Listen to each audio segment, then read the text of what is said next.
All right, folks, it's Earl, the Money Coach. We're here in 2024, and I want to touch on the different kind of life insurances to have for you, yourself, and your family and your loved ones. But before we start, make sure that you like, comment, subscribe, and click below where you can get a free quote or you can get $50,000 loans to get yourself back on your feet. And business owners, click below in the description where you can get up to $250,000 in business loans to get your business off the ground.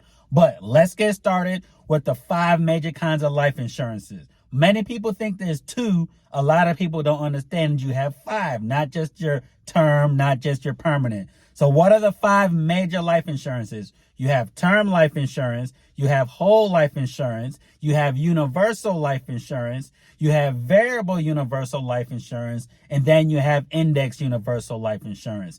Now remember, there are pros and there's cons for all 5 life insurances. You could have multiple life insurances doing what you need to take care of for yourself and your family.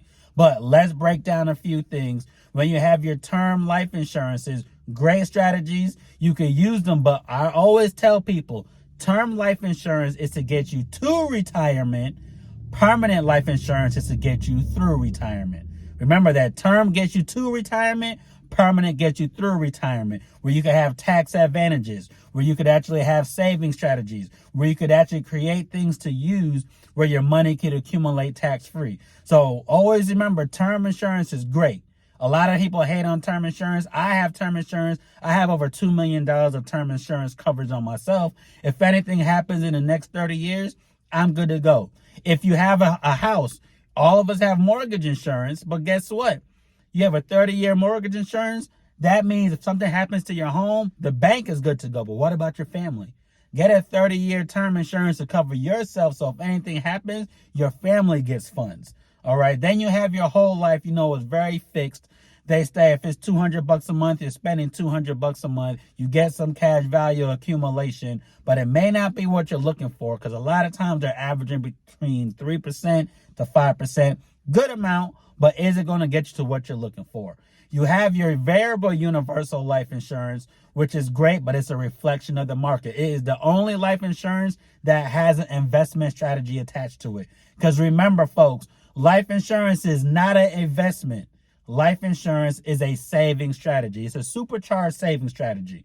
So that's why it's so important to understand that variable universal life, you do have that investment portfolio attached to it. If the market goes up 30%, your life insurance goes up 30%. But if the market goes down 30%, you're ultimately going to lose 30%. That's where your index universal life insurance comes into play, where it gets a reflection of the market, but it's not in the market. But a lot of times, remember, when you have your index universal life insurance, better known as IULs, they have floors and caps.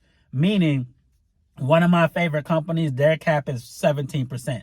So if the market did 20% this year, you'll get capped off at 17%.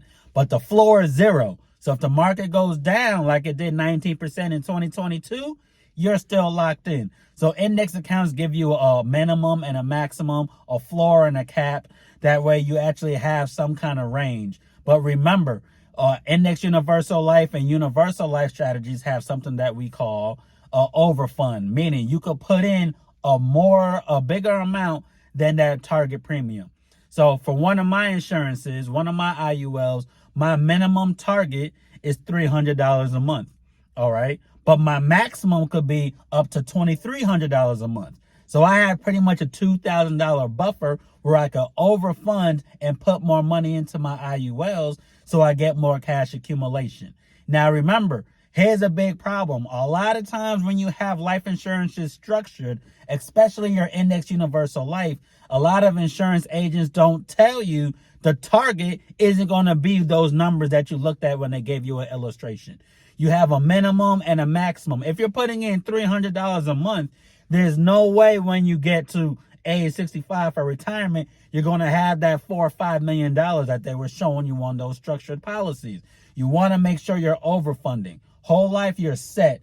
Universal life, you have a balance of having the chance to overfund, but you might not have as much that you could take out. A lot of universal life averages only 1% to 2%. Whole lives average between 3 to 5%, and a lot of your index universal lives are averaging about 9.75%. So you have a little bit of all, but you want to make sure you're using the right life insurance for your structure.